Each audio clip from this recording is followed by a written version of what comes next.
Hello, hello!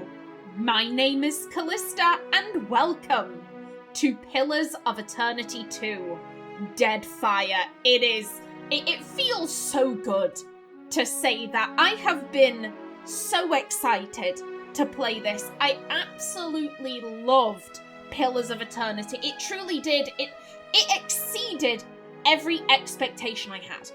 It really did, and I'm so excited to see where they go for the sequel. I'm looking forward to this. I'm so looking forward to this. I'm excited to be playing Ximena again. I missed my girl, and yes, I know it was just like a month off. It was a month off I had from playing her, but I missed her. I missed my wily little rogue, so I'm excited to see what adventures she has on the high seas. Now then, a few notices before I jump into the gameplay. First things first, this Let's Play is blind, so please be kind. Please don't post story spoilers in the comments below.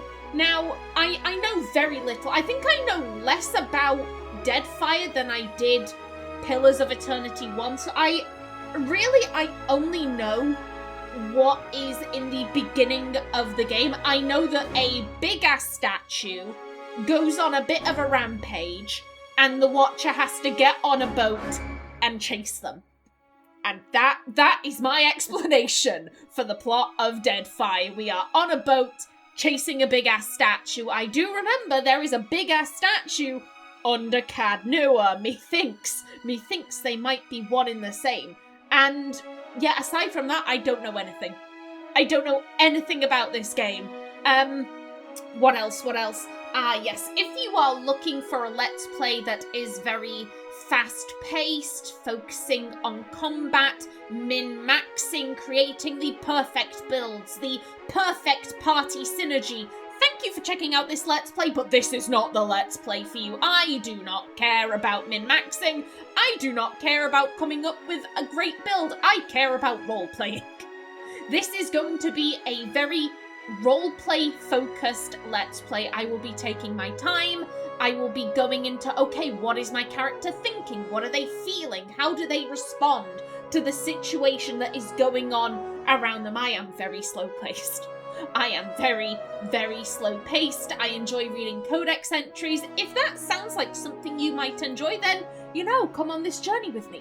Come on this journey. But as I said, if you are looking for something fast paced, focusing on combat, you're probably not going to enjoy this Let's Play.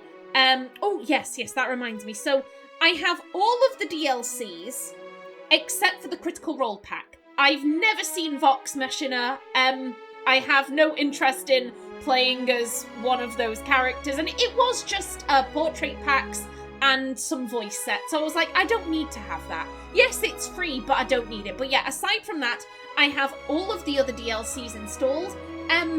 I think I'm good. Let's get started. New game. Yeah, I want real time with pause, please. Thank you. I go for classic because that's, it's just standard combat.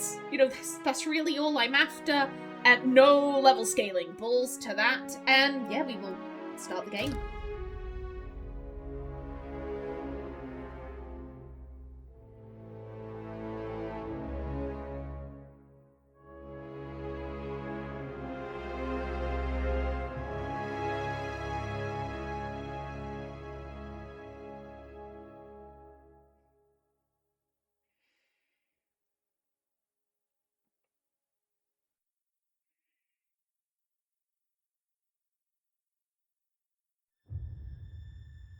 Aora, a world where mortals live, die, and are reborn through the turning of the wheel. The cycle of reincarnation watched over by the gods, and made possible through pillars of a mystical substance known as Audra. 5 years ago, you traveled from your home to the Deerwood, a nation that had waged war against the incarnated god of light, Aethys, resulting in his destruction. The country suffered from a plague of hollowborn, infants born without souls, that many believed was punishment for killing a god.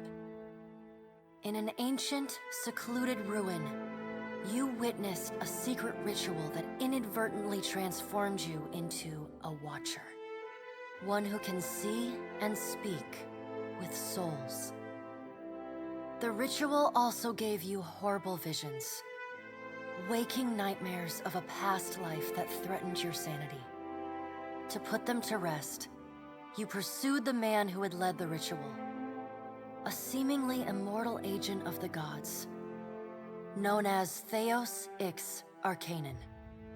With divine assistance, you confronted and defeated Thaos, ending your visions and resolving the Hollowborn crisis.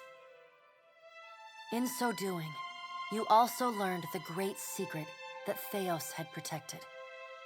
That the ancient empire of Anguith had transformed themselves into gods. Your visions finally put to rest, you retired to the castle of Cadnua, built atop a massive statue of pure Audra, where you ruled in relative peace and prosperity.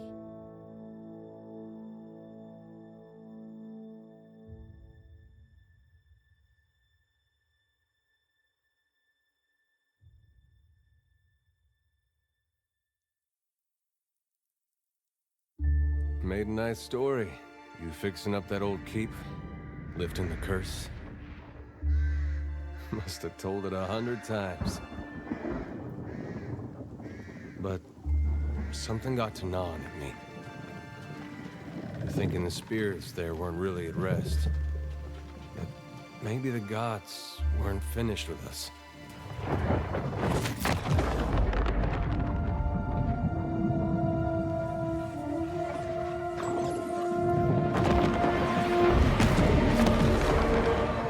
Dream that when my God came back, he would forgive us.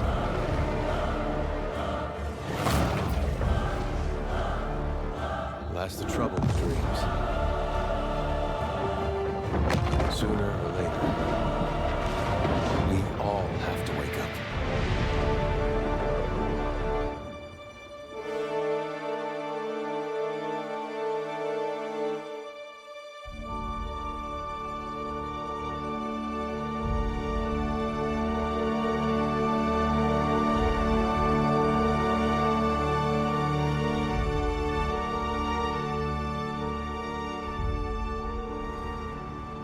And so you wake to a sleepless world, the in-between of life and death. Follow your memories. You have been here before. And Ximena's just thinking, I knew we should have removed that statue. I said it was cursed. You have seen past the shroud. You are a Watcher now, and a Watcher you will stay. Oh my god, memories. Memories. A Watcher sees souls, knows their pasts, and the souls see them back. Have they? I don't remember you having a portrait. Does everyone in this game have portraits? That'd be cool. A dubious honor, inheriting a fortress both broken and cursed. That wasn't your voice. You have a new voice actor. Hello. Wait a minute, if Cadnu was destroyed, what happened to Chair Lady? What is a god? A higher power? A rewarder of good deeds and punisher of the wicked? Hey, dickhead. Hey. It's been 5 years. You're probably enjoying a new life as a baby. The gods aren't real, but something else entirely. Something created by people. I think you also have a new voice actor. I might be mistaken on that last one. And did you ever consider that these were things you were never meant to understand? That their comprehension is beyond you? Oh, hello. Let the world see. Let them decide what to do.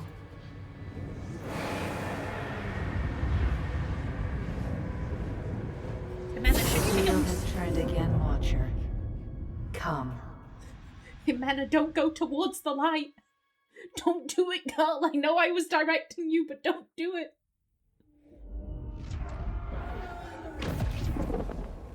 An aged dwarf shares this strange floating platform with you. His face is creased by so many wrinkles that his features lie buried amid shadowy pockets of skin. Still, the dwarf's well-practiced habits have left telltale tracks of a welcoming rictus across his visage. Okay, 1, I'm pretty sure that is Ashley Johnson's voice. 2, oh my god, I'm not gonna have to throw out my voice narrating everything, oh my goodness. You can see his smile coming before it blooms, reshaping the dwarf's face from a hanging sack of flesh into something resembling an oddly carved, merry gourd, replete with unhealthy bumps and discolored splotches. Hello. Hello there, thank you for opening the door.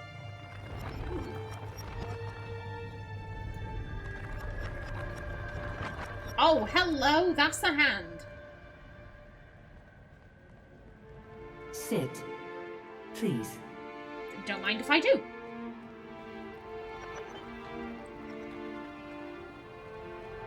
Thank you for joining us, Watcher of Cadnua. The gaunt woman seated at the table is clad in time-worn black armor that seems too massive for her to move in. A pale, slender neck rises from the gorget, topped by a hollow face. The milky skin stretched across it is delicate and translucent, like parchment that has been scraped clean too many times. She is preoccupied with the arrangement of cards on the table between you. With each movement, her armor squeaks and groans as though bearing an incredible weight. She places a final card, gives a nod of satisfaction, and raises her eyes to meet yours.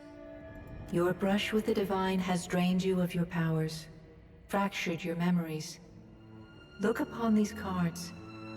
They represent the courses of your life. You alone know best how they flowed. Arrange them to fit what you remember. Examine the cards to choose our legacy. Okay, so we have some, like, you know, if you haven't played the first one, or maybe if you played it so long ago, like, here are some options. I do not need to look at these. I do not need to look at these, because we shall import in Ximena's ending. It 152 hours. 26 minutes and 11 seconds. So precise. So precise. And yeah, it took her almost a whole year to go on her journey. Oh my god. Oh my goodness. Does everything appear to be in order? Well, I hope so. Yes. Good. Welcome to the Beyond. I am Berath. One half, anyway. She points a finger in the direction of the dwarf who led you here. Though the movement is slight, her gauntlet squeaks like a rusty hinge. Yeah, and then we can... I remember who Berath is, but in case you need a refresher... The dwarf's rictus returns as he nods in the woman's direction. The gods offered you boons in exchange for resolving the Hollowborn crisis. What did you do with the souls? And we vowed to aid Gallowayne, which would strengthen the souls of the Deerwood, and that is exactly what we did. That is exactly what we did, because one, making a deal with someone and then screwing them over, that's really dumb. But also, to be blunt, I think from Ximena's perspective, that seemed like the best option. Giving the souls to Wodaka, absolutely not. Dispersing them randomly, no. Disintegrating them, no. Restoring the souls to the Hollowborn, whilst on the surface that is kind, there was just so much what if. You know, what happens to all of the wits? What happens to all of the families who killed their kids? They dropped their babies down wells or threw them in the harbour. Oh, you know, Calais, my child is better. And Mary and John, who, like I said, threw their baby down a well, are just thinking, well, shit, if we'd have just waited. If we'd have just waited. Like, restoring the souls to the Hollowborn on the surface is the kindest, but I think it would create so much chaos. As, you know, there would be so much envy from the people who, you know, got rid of their kids, there'd be so much envy. Like, oh, your child is alive. Your child is alive. I'ma go crazy. Like, it's... There was just... I'm like, you know, there's too much... There's too much that can go wrong there. So that left returning them to the wheel and strengthening the souls of the Deerwood. Returning them to the wheel would have been, you know, the reinstatement of the natural order, but Ximena in the end chose, yo, I'm going to live here. I want this country to succeed, and it can't if everyone is too depressed to do anything. So we're going to strengthen the souls of the people who remain, and hopefully the country will prosper. Tell me, do you remember when we last met? Yes, in the Hall of the Stars in Twin Elms. I spoke with the other gods in the Hall of Stars and pledged myself to them. I don't remember. Remains up there. Yes, in the Hall of Stars in Twin Elms. You came to that tower seeking our aid. You prayed for help in reaching Thaos, beyond the Court of Penitence, but would not pledge yourself to me. Still, a pledge unmade stands fairer in this court than a pledge broken. She places a card in the middle of the arrangement. A bell tower with no bell. Her fingertips slowly drag away from the card, faintly creaking as they retreat across the table. You had need of the gods once before. Now it seems we have need of you. The being that occupied Odnua's statue beneath your castle was the dead god, Aothas. Of this we are certain. What we do not know is what his intentions are. Though Aothas stole a large fragment of your soul, you were strong enough to survive the onslaught and enter the in-between. The in-between refers to the shadow world that souls briefly wander after death on their way to the beyond. It has been described as a hazy landscape, empty but for the glow of other souls, Ardra, and Watchers.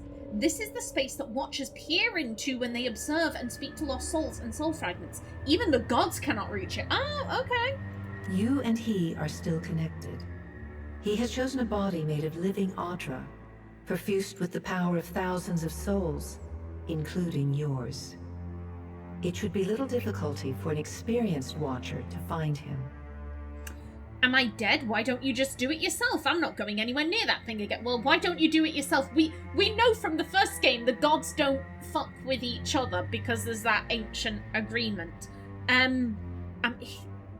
He's got our soul. He's got our souls.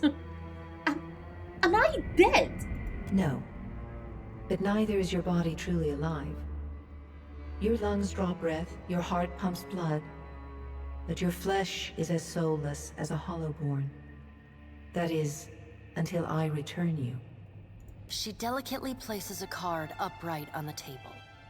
The art depicts souls flowing out of a pillar of Ardra. Well, I'd like to find him as much as you would. He destroyed my castle and killed who knows how many people around it. I've had enough dealings with the gods, all of you. Why should I care about any of it? He has our soul! Then let's get on with it. It doesn't matter how much you threaten me. I'm not... We put so much money into that thing. We put so much money into Cadnua. We were running ghost tours. We were letting people stay. That's how we earned all our money. Like, this is devastating. Well, I'd like to find him as much as you would. He destroyed my castle and killed who knows how many people around it. I know. It is my business to know. 322 in Cadnua and your surrounding lands. Their souls remain in Aothas still. You have the power to save them. Serve me and I will return you to your body. Or don't, and return to the wheel. Then let's get on with it. I'll take the... Fuck the wheel! Fuck the wheel! And then let's get on with it. Good. Before you return to Aora as my herald, you must remember who you were. The last whisper of life in death. For a moment, the sockets of her eyes darken, leaving the pits of a death's head gazing out at you. Ooh. When you can picture your own face, the beyond will lead you back to your own kind, to the world of mortals. Character creation. Do we want to import a character, a pre-made character, or... Well, Ximena is not pre-made. She is her own entity. Of course we will create a brand new character. Of course, female, a woman's role in Ayora is largely dependent on where she's from. In all societies there are exceptions to the rule, and women can be found in a wide variety of stations and professions. We are godlike. The godlike are children of the Kith, civilized races, who have been blessed with physical aspects associated with the gods, though some do not consider it a blessing. These aspects may take many forms, and often come with mystical powers. Aberrant head shapes are typical, and godlike are unable to wear protective headgear, as it is near impossible to find anything that fits. Because of their unusual nature and their inability to reproduce, godlike are often viewed with fear and wonder, and that gives us +1 dexterity, +1 intellect. Excuse me. And you got it right. First go, moon godlike. Moon godlike are the most tolerated of the godlike. While their skin tone and a large moon-like growth on their foreheads may be strange to some, their appearances are generally considered more palatable by the other Kith. Sailors have many beliefs about moon godlike and their propensity to bring good luck, though there is little agreement as to what kind of luck they tend to bring, and that gives us, same as before, Silver Tide. The souls of all moon godlike are connected to reserves of healing energy. In combat, the first time a moon godlike is hurt, bloodied, or near death, they will automatically generate a wave of healing around them. Body type, her parents were human. Okay, select single or multi-class. Would you like to make a single class or multi-class character? Single class characters are entirely focused on their chosen class. They gain access to higher level powers more quickly. Multi-class characters can select powers from 2 classes, but gain access to higher level powers more slowly and cannot access their class's highest level powers. I do apologize, I tongue fumble. It is in my nature. They will happen frequently. Multi-class characters are not recommended for new player. Yeah, to be blunt, I don't like multi-classing. No matter the game, no matter how well versed I am with it, hell, even D&D or Pathfinder, I don't like multi-classing. I like having one class tree. I hit my arm against the wardrobe. My apologies if you heard that. I just like having one class tree that I focus on. And, that is all my character can pull from. So yeah, single class. And she was a rogue. Roll, striker, okay. Resource, guile. This was not there in the first game. Also, I noticed. What do you mean, bluff, streetwise? Slight, I'm like, these were not there before.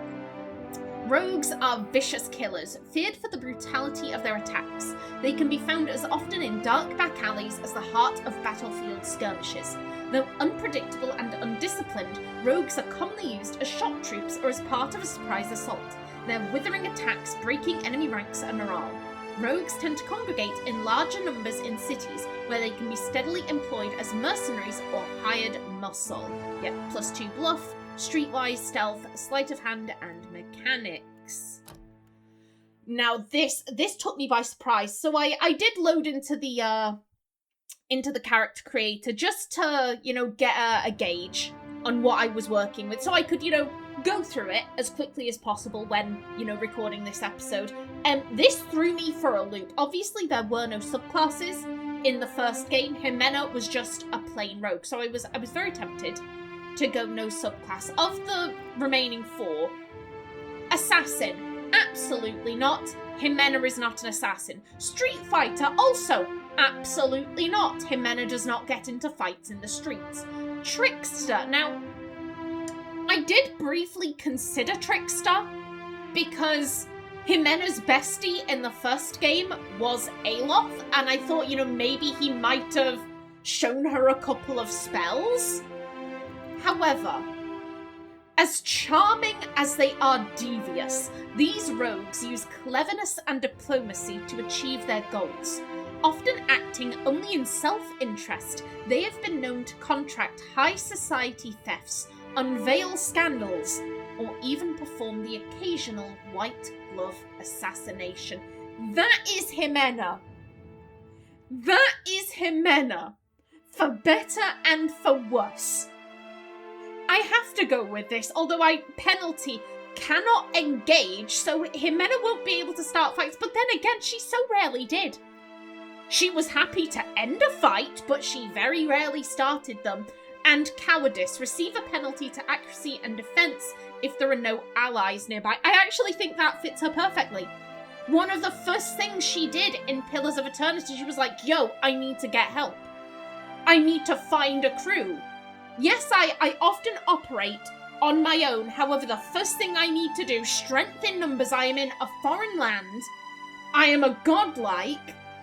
Apparently, all of these people are going crazy and hanging people from their tree because the local leader is like, yeah, and anyone who has been having hollowborn kids, anyone who's not been able to heal them, yeah, we've got to hang them. And, you know, maybe Andra will bless our babies if we hang this moon godlike. Yeah, that makes total sense. We're not crazy. Like, Ximena was like, I need backup. I need backup. And then over the course of her journey, she really came to love her friends. She was like, yo, this is my team. This is my group. Endurance. I think this makes perfect sense. She now relies on allies because she got so used to them being there. Okay, crippling strike or escape. We're going crippling strike because she did end up taking that. In Pillars of Eternity 1, I believe our first ability was blinding strike, something like that. However, later on she got crippling strike, so I think this makes sense. The rogue attacks their enemy's ability to move around effectively, hobbling any enemy successfully hit. And there we have the stats. What do you mean noise quiet? There's noise now? Okay. Fabulous. I'm just going to leave that for a moment. Yeah, that's fine. I'm coming back to it. Where are you from? She is Old Valian, hence my accent. Once the crown jewel of the southern seas, Old Valia is now the crumbled remnants of an empire of warring merchant nations. Counting many humans and dwarves among their ranks, the Old Valian countries are still forces to be reckoned with and are proud of their rich cultural heritage. The southernmost of the old empires, Old Valia, suffered a similar fate to their northern neighbours, the Adherents, in losing their most prosperous colonial territories, the Valian republics. Many Old Valians in the Deadfire archipelago are associated with the Principe Sen Patrina, a vast coalition of pirates, and that gives us +1 intellect. Excellent. Okie doke. Now, let me just pull up a picture of this, because I want her stats to be the exact same as when I started Pillars of Eternity 1, so that is +1 might. We've got a negative for the constitution. She's just not built that way. This is why she doesn't get into fights. She doesn't have a particularly strong constitution. She's not a physical rogue. That's the thing of it. And then you were at 13. She's not particularly, she has quite bad constitution. She's below average for constitution. She's only just above average on might. And she's getting close to agile, but again, she's not particularly dexterous. Her powers come from her mind and her ability to speak. Like, that's where she really thrives.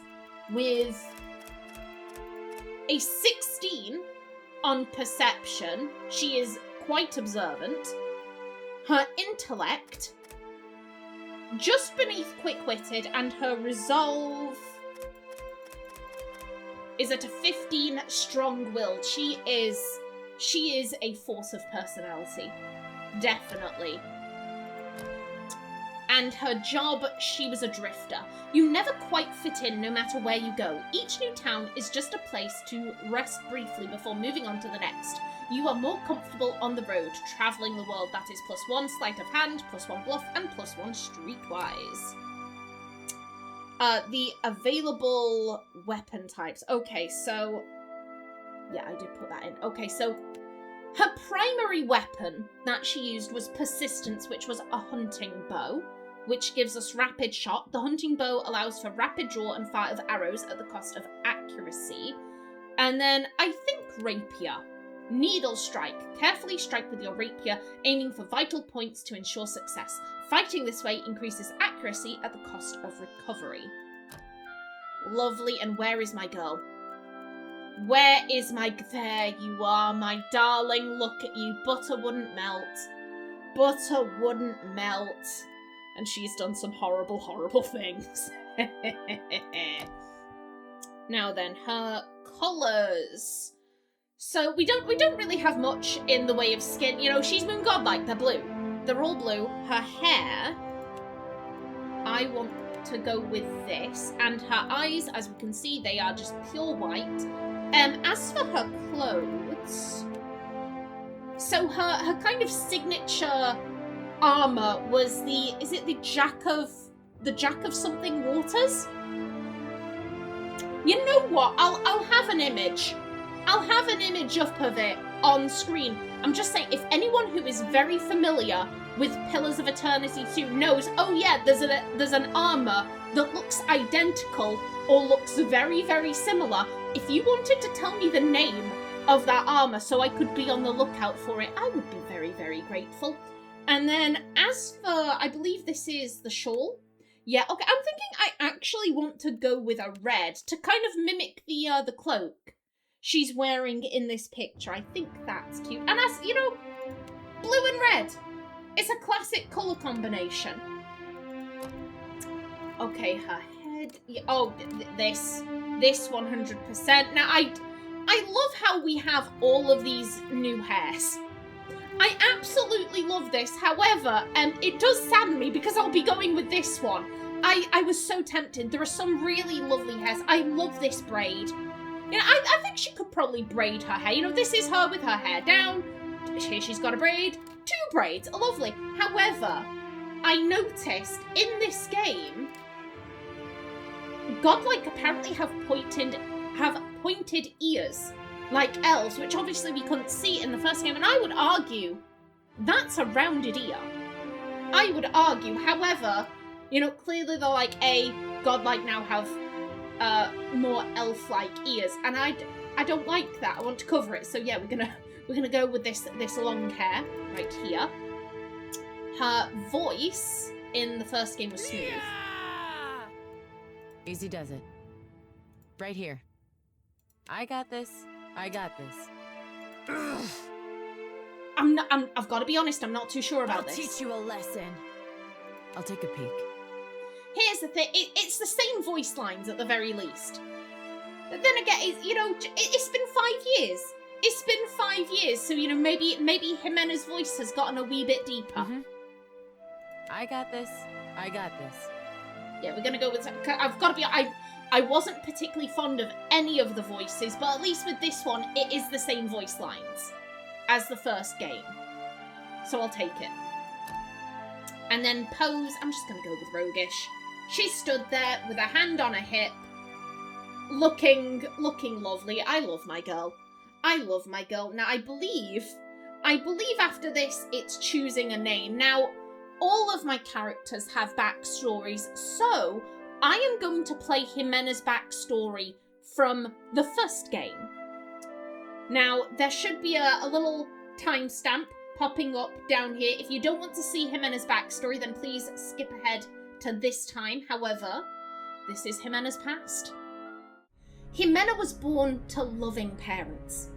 Or was she born to a noble woman on the run from her controlling family? Maybe she was an orphan who never knew where she came from. Ximena has plenty of stories about her parents. All of them lies. But you're here for the truth. In reality, Ximena's parents were a pair of con artists. They pulled cons all over Old Valia, which is where Ximena was born. She wasn't their first child, but she was the only one they kept. A baby would be a burden. The few they'd had previously had all been dumped on church doorsteps, and that was the plan for Ximena, until she was born and they saw her blue skin and the moon-shaped growth on her head. Moon godlike are a good omen. There are hundreds of sailors who would pay serious money for a lock of their hair to keep safe out at sea, or for a vial of their tears to cure illness. Of course, moon godlike hair doesn't really keep you safe, and their tears won't cure anything. But people are stupid, and Ximena's parents like to exploit that stupidity. And for that reason alone, they kept her. For the first few years of her life, they used her for small-scale cons, selling locks of her hair, claiming she was sick and they needed money for a doctor. But as she grew older, they began using her more directly. They taught her how to lie and how to keep up those lies. They travelled all over Old Valia, claiming that Ximena could speak to the dead, that she had visions and she could bestow Andra's blessing. For a fee, of course. Her parents made a pretty penny off Ximena. With their daughter working alongside them, they made more in a couple of months than they made in a year before her birth. And Ximena knew that. They had raised an intelligent daughter, and that would ultimately be their downfall. The older Ximena got, the more she saw just how much her parents relied on her to make the cons work. And she saw only a fraction of the money she brought in. She realised that she could be making so much more if her parents weren't around. So, at 15, Ximena ran away. Using the skills her parents had taught her, she managed to get free passage on a ship heading to the Valian Republics. Her parents would have been proud if they weren't so angry that their meal ticket had left them. Her career as an independent con artist was a successful one. It was what she had been raised to do, and she enjoyed her work. She travelled around the Valian Republics for 14 years. She very rarely found herself in trouble. She was pretty picky about her marks, and she was good at running before anyone caught on to her. But her luck couldn't last forever. Recently, she conned a young merchant out of an absurd amount of money. Turned out the money wasn't his either. The merchant's store was a front for a local crime lord, and the money belonged to him, and he would not tolerate Ximena's disrespect. After an attempt on her life, an attempt that Ximena only managed to escape by the skin of her teeth, she knew that she would have to leave the country. While hiding down at the docks, she overheard a couple of sailors talking about a ship that would be leaving port in a couple of hours. It was heading to the Deerwood. Apparently some lord was offering land and riches for foreign settlers. A few such settlers were on board. Ximena didn't care about settling some frontier town, but it was a quick escape, and that's exactly what she needed. She once again found herself blagging her way onto a ship, hoping that it would take her to safety. Ximena's current objective is to lay low, for a time. She has no interest in actually settling in some backwater town, but she wants to make sure that she wasn't followed from the Valian Republics. Once she thinks the coast is clear though, Ximena is heading to the nearest big city to start planning her next con.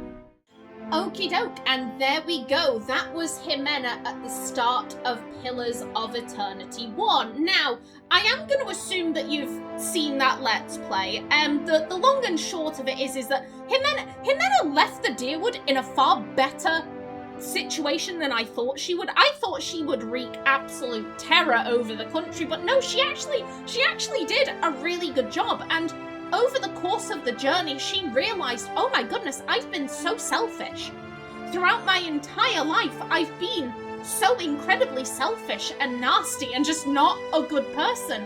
And she really tried to turn it around at the end there. She's still selfish. She's still Ximena, but I think she is a much more improved version of herself. Now, what has she been doing for the past 5 years? So she's 34. I believe. She would be 34 now. And I think predominantly what she's done, I think when she isn't spending time at Cadnua, like I said, she's turned Cadnua into like a bit of a business venture. You know, she lets people come and stay in the tavern. She does ghost tours of the basements. You know, it's all grand. And when she isn't in Cadnua, she spends a lot of her time in Defiance Bay, where she has opened up her own acting school. With the Revel of Stars, you know, kicked out of town, you know, there was an opening for, you know, hey, we need an acting troupe, we need to fund new actors, and I think Ximena put some of her considerable wealth that she gained over the course of the game.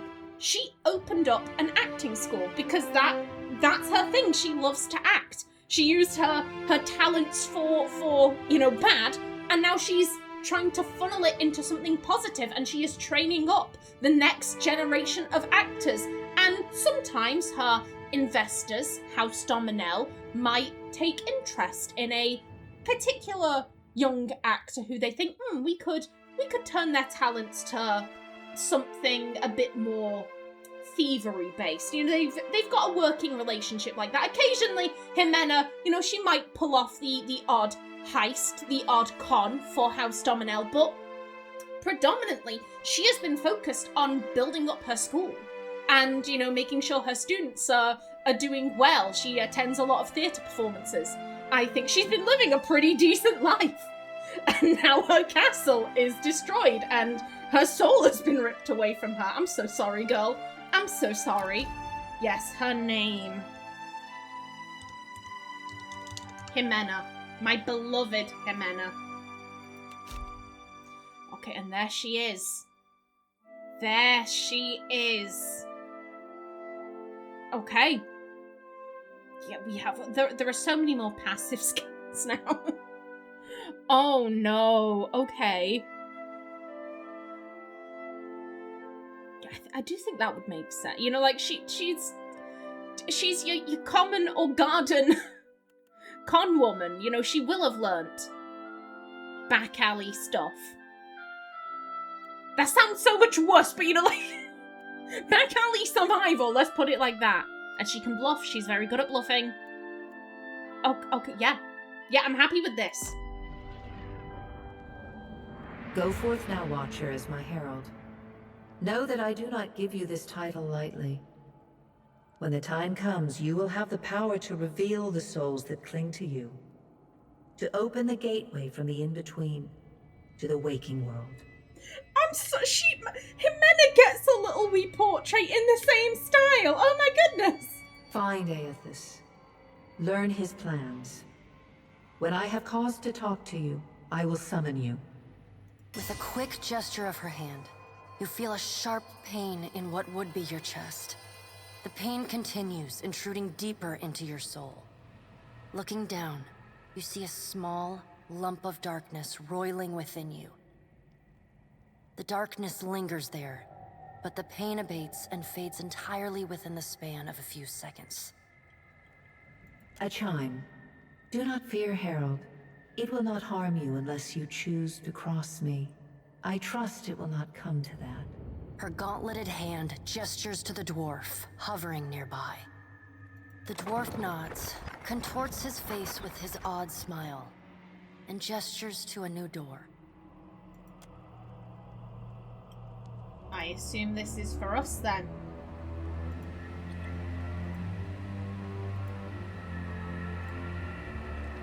There we go, thank you. See you later. Right, let's go get our soul back. Let's go get our body. We'll get our soul back. We will avenge our castle. Ximena is also probably thinking like, oh, I hope this just affected Cad Nua. I hope this hasn't affected Defiance Bay. My students. I need to know if my students are alright. Hello.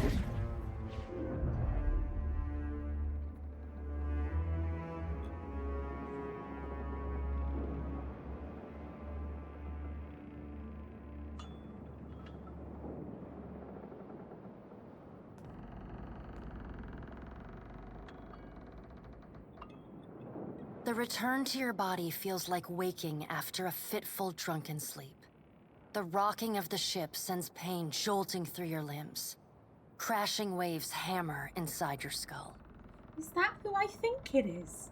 Adair watches over your body with a glazed look, taking long, even tokes from his pipe. At the first movement of your chest, he starts. His gasp, mid-puff, sends him coughing and straining for breath. Big brother Adair! He's getting high while watching over us. Oh, hello! No, there's no way. You're awake. What are you doing awake? How are you feeling? Who what? Ximena! You know who Adair is. Alive. I'm in a lot of pain. Weak, but I'm sure it will pass. Oh. Yeah. At the end of the day. Alive. Alive's a big improvement. I hate to cast a pall over your recovery, but I'm afraid I have some bad news for you. Hello? The voice echoes from inside the bust. The remains of the steward of Cad Nua. I'm so glad you're safe. Cad Nua has been destroyed. Aethys possessed the statue of Maros Nua and rose from the ground, consuming the souls of all nearby. It is only by the exceptional strength of your soul that you survived. And even then, just barely. The further Aethys withdrew, the weaker you became. We chartered this ship and followed him to the Deadfire archipelago. I know not how, but it seems he has retained a piece of your soul, and proximity to it has brought you back. I know. Remain silent. Adir is like Ximena's big brother. She's like, yo, you're the big brother I might have, but I wouldn't know about it because my parents ditched all of my siblings. So then they thought, wait, could you be my big brother? Are you adopted? If you're adopted, then there's a chance. But no, this is irrelevant. Now is not the time for these thoughts. He's like our big brother. And the steward, we didn't really interact with the steward all that much, but I mean, Ximena would probably be leaving the steward in charge of the business. You know, like, yo, I'm gonna go. Like, it's school time for my students, so I'm gonna be spending most of my time in Defiance Bay. Steward, you take care of the business. Call me if you need me. See, I think she'd trust both of these people. I know. How could you know all that? You've been faking on us. He pokes at your shoulder with one finger. Misfortune's brewing topside. Migrants fires the captain stirs. An older man with ale-sour breath rubs his bloodshot eyes and stares at you. Engrim, the smell of drink on your breath could wake the very dead. Now what's this about? Pirates. They're demanding parley with you, Captain. I know this is asking a lot, but you better arm yourself and get on deck. Should be some gear in there. He indicates a nearby wardrobe. Okay. Let me have a look at things first. The word Akaizo is scribbled and crossed out on many points of this globe. Okay.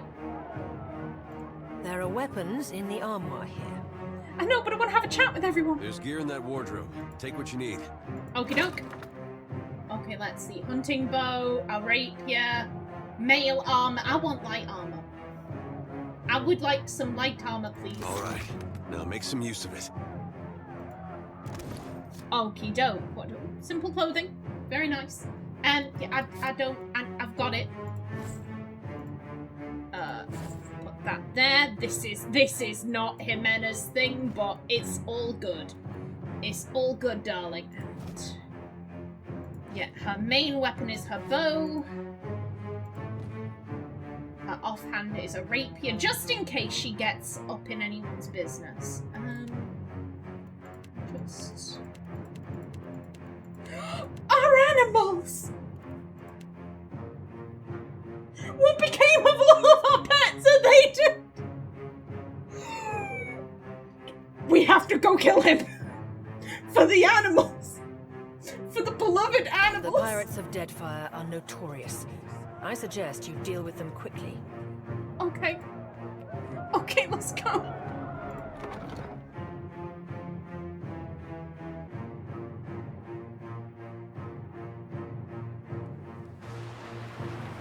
Well, what have we here? A little sloop? Lost and alone in the storm? Narrator? Now, I was literally just... Okay, I guess not everything is narrated. A surly, brutish-looking captain stands stiff-backed before his crew. He scowls as he assesses you, his hair whipping about his ears in the wind. I'll be taking your ship now, if you don't mind. And especially if you do. Well, at least he asked. I am a gentleman of fortune. The captain shrugs in the sheeting rain before pinning you with a slow, murderous grin.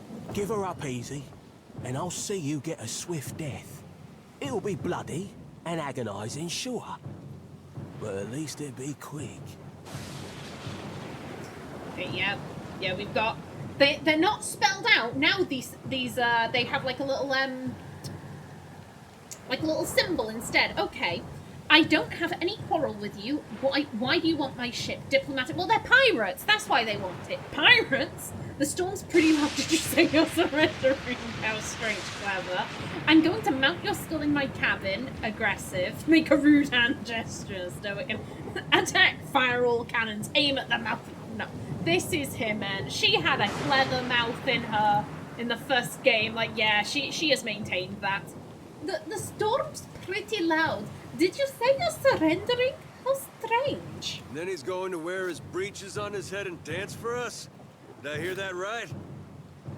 Aye. But the breeches are gonna be stitched from your skin. Oh, he crazy. You got a smart mouth on ya. Careful. That'll get you killed faster than any blade.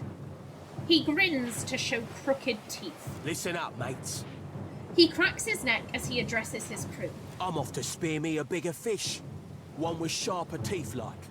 I'm trusting you lot not to cock this up. Don't damage the sloop when you take it.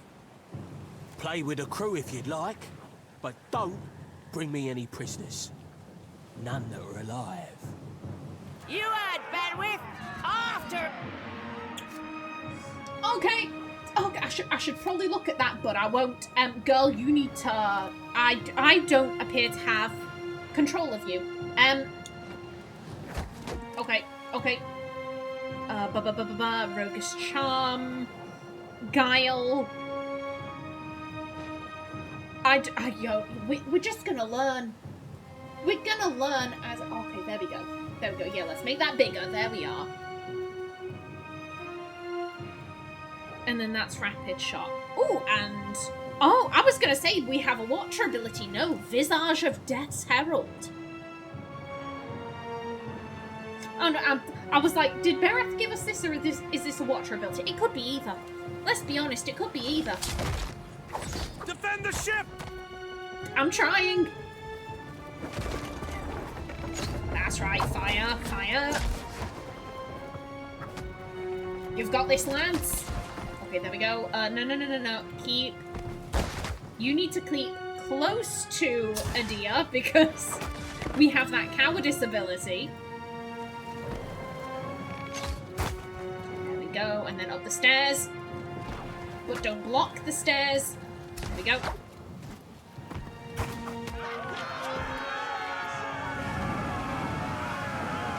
Storm's picking up! Take cover!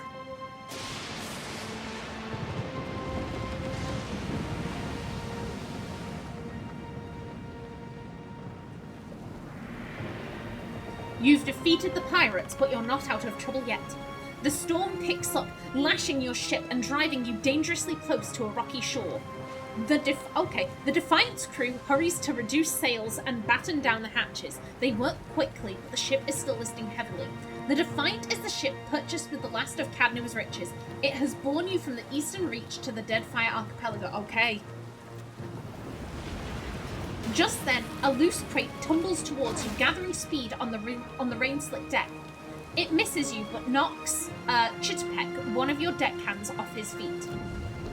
The Defiant heaves. Chitapek pitches over the side. He grabs onto the rail, but his fingers are slipping. He cries out for help. Meanwhile, the runaway crate totters on the edge of the deck, ready to plunge overboard. You recognize the symbol on the front and realize it likely contains the salvage from Cadnua, your keep. Oh, shit. Oh. This isn't Ximena at the start of Pillars of Eternity 1. She's spent 5 years trying to make up for a lifetime of being a shitty person. She is still ultimately selfish. She is definitely looking at this crate like, my stuff. But this is a person. You grab Chitapek's arm just as his grip fails. For a tense moment, he hangs suspended over the roiling sea. Then, with a mighty tug, you pull him back onto the deck. Oh, my stuff! You hear a heavy splash. The crate from Cadnua is gone. Chitapek, meanwhile, nods in gratitude and hurries to his station. Oh, hello. It's got quite a nice bum on him. I'm sorry. I'm sorry, Aethys. He just turns like, you dare sexually harass me? I'm sorry, I'm sorry. Meanwhile, the storm has nearly driven you ashore. A flash of lightning reveals a treacherous coastline and Aethys striding into the distance. The lookout barely has time to shout a warning before the Defiant runs aground. The impact hurls you from the deck and into a froth of waves, bodies, and splintering debris. You struggle towards the beach just ahead, even as the surf tugs you towards the open sea. You kick and paddle with all your might until at last you feel sand between your fingers. Pulling yourself ashore, you collapse. Oh my god, like, look how cool. Oh no, I don't like, why is it Kraken? Kraken, I don't like it.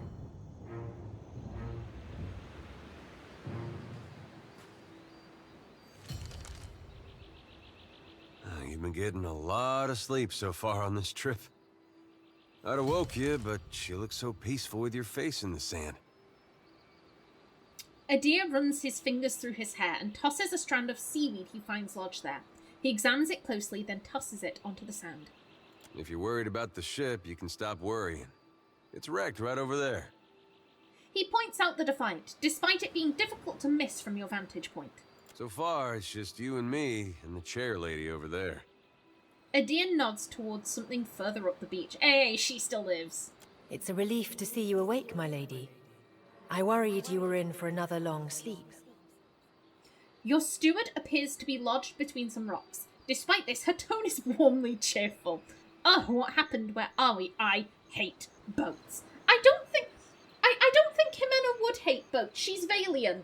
They spend a lot of their time on boats, or so it seems like. It's a country that has a large nautical history. And to be blunt, I think she often travels by boat. You know, she always travelled from place to place. And, you know, sometimes she'd travel via land, sometimes she'd travel via ship. So I don't think she hates boats. I think she's pretty used to them. I think... Where are we? Don't know, but it's real pretty. Difficult to say for certain. The Deadfire is spotted with islands, some quite small. The good news is that if the storm hasn't spun us round entirely, I'd say we're in charted waters. I believe the Valian Trading Company operates in the region. Oh, hello, yeah. An outward-looking mercantile order from the Valian Republics. The 30,000 employees are tasked with delivering profit on the homeland's investments. In the Deadfire, this means refining and exporting luminous ardra in enormous quantities. Ximena probably is thinking, shit, did I fuck them over? Back when I was living in the Valian Republics, did I fuck them over? Oh no. Hence that little visit from that wretched pirate captain. Any help him?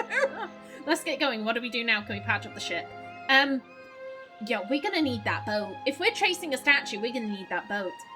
Can we patch up the ship? I'm afraid I won't be much assistance in that regard. And not to doubt Master Adair's capacity, but even he would need supplies. That's true. Steak, especially. Patching the hull is only the start. You're going to need help getting the Defiant out to sea again. And a crew, for that matter. Let's see about the other survivors. And somehow we gotta get the ship repaired. I don't want to be paddling out of here on a salvage raft. For now, I'd say your best bet is to find some sign of civilization. If nothing else, we may be able to hire on a shipwright. My lady, if it is not too taxing, could you explain how it came to pass that you were returned to us? I'm sorry, I've just seen that last one. My soul passed into the beyond and Berath gave me a choice. Find Aethys or die. Berath has given me a sacred duty. I am to hunt Aethys for the other gods. It turns out the gods are too dumb to figure out what Aethys is doing, so they sent me back to figure it out. Squint dramatically while looking out at the ocean. I've returned as the herald of Berath. I am on a special mission to find Aethys and learn what his plans are. Oh, how would Ximena feel about this? I'm not. I'm some. The gods are too dumb. I came to y'all for help before. Y'all didn't really do anything. Andra told me to kill myself multiple times. Ooh, this is funny, but it doesn't feel like Ximena. I think just, you know, she's just washed ashore. She's just been in a shipwreck. Now is not the time for dramatic. She's just like, I'm fucking done. My soul passed into the beyond, and Berath gave me a choice.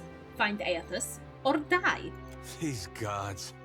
You make one deal with them to stop a madman, and the next thing you know, they're threatening your soul. That isn't much of a choice. But castle or no castle, you are still my lady, and I will aid you to the best of my ability. Oh, top lass. Top lass. Well, I suppose we better get a move on. Let's go. Dare I have to do this on my... Absolutely not. If we try, we'll get a penalty. Let's go. Oh. This cannot be changed later. I just want him to be a fighter. He was a straight-up fighter in the last game.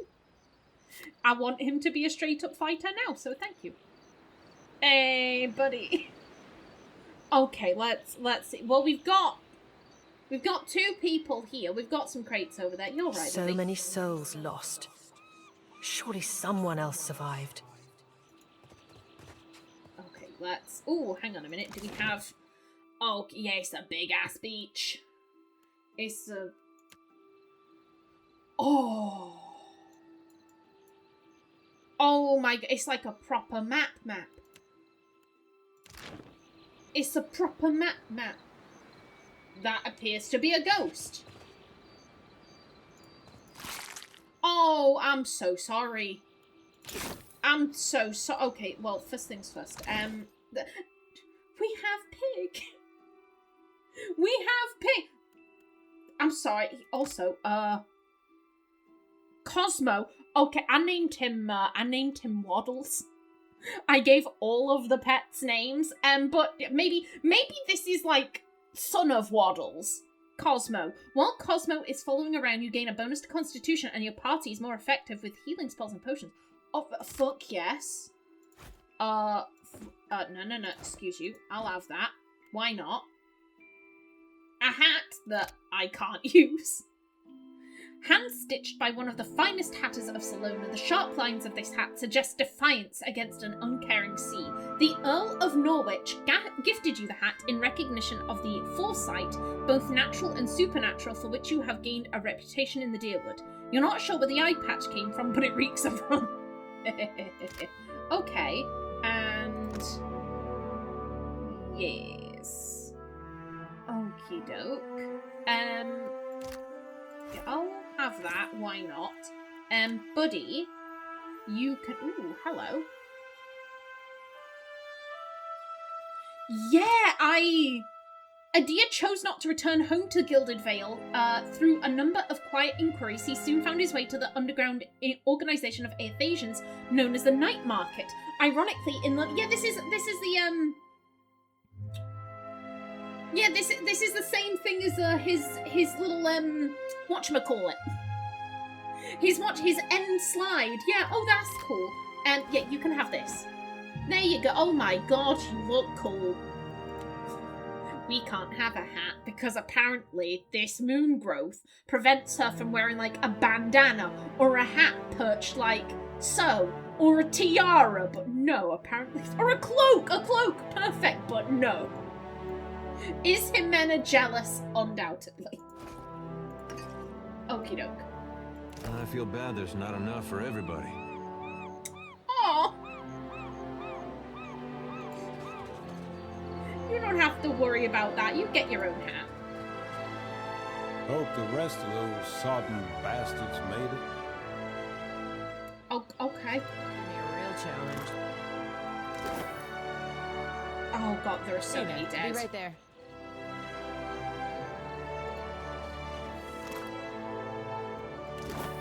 I'm thinking the music might be a wee bit too loud for the exploration dialogue. I'll have a play with that in between episodes. You know what? I don't want to go too far.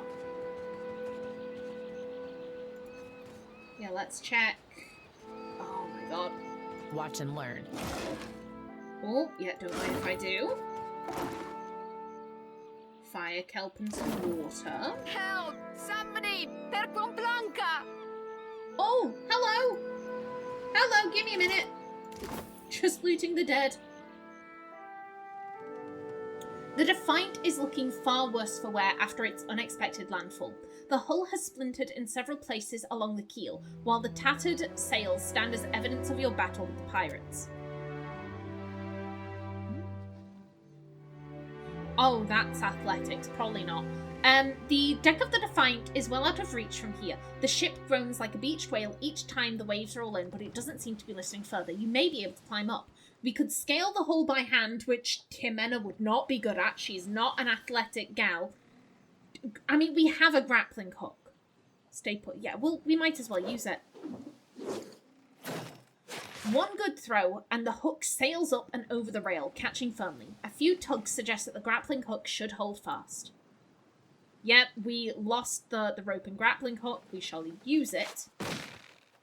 The rope makes the ascent considerably easier, and soon you find yourself climbing up over the rail. All right, madam. You're looking better, Casita. That, or I'm worse off than I thought. A Valian term for captain. Okay. The sheen of sweat on her brow and the wan cast to her features belies Irena's casual greeting. It's my leg, Matiko. It hurts even worse than it looks. Yeah, I remember, whatchamacallit, Pallegina saying this many times. Irena's leg bears a bloody gouge along the length of her shin, and the swelling around her knee suggests a nasty break. Ooh, what happened? Have you...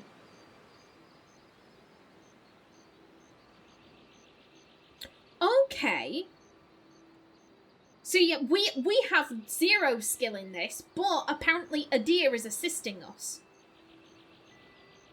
Which, okay, so he's giving a +3, this only requires a 2. Okay. Yeah, what happened? Have you seen anyone else? Yeah, okay. What happened? I was a stubborn Postenaga. I was trying to fasten this mess down when we struck shore. Barrel rolled right over my leg. Everything we've been through, and I'm nearly done in by a cask of rum. Have you seen anyone else? Funny thing, it's hard to see much from the underside of a barrel. Fair play. Yeah, let's patch her up first, because otherwise we'll be bringing a kind of open wound down onto the sand. That isn't wise. I'll patch you up as best as I can, but you'll want to stay off the leg as much as possible. I wasn't planning on going for a run, Casita. Irena watches you work with obvious relief. Once you're through, she gives the leg a tentative stretch. It still hurts, but I can manage from here. Agrasima. Have you found any of the others yet? Not yet. I'll start a fire. If any of the others are out there, hopefully they'll see it and turn up.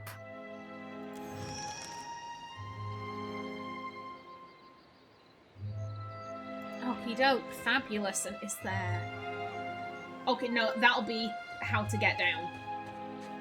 Yep. From the prow, the sandbar below seems deceptively close. We will climb down. Okie doke. And...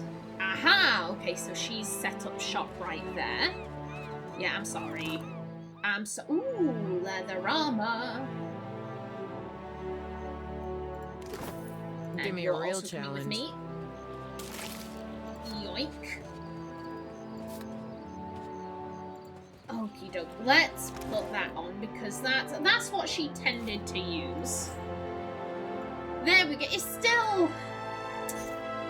It isn't the armor that, you know, she was used to having, but fuck it. We can tolerate this. We can tolerate this at the very least. Could be a fight. Suey? Suey? Mate. If you want to talk to the pig... Okay, no, it is coming for us. Okay, I thought it might not.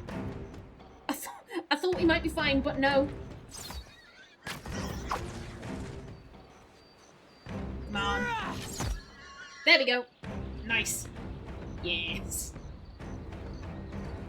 First blood. Well, first blood that wasn't that wasn't a pirate. Okie doke. Now then, I got hello? this. Buddy, where are you going? Hey, fancy seeing you here.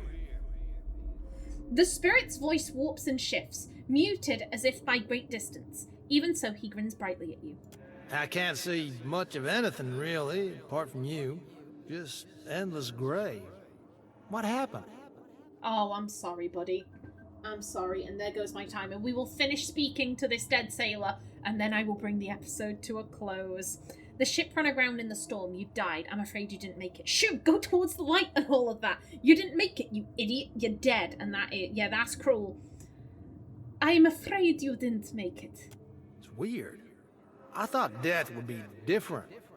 Big light and so on. But I don't see anything at all. Just you.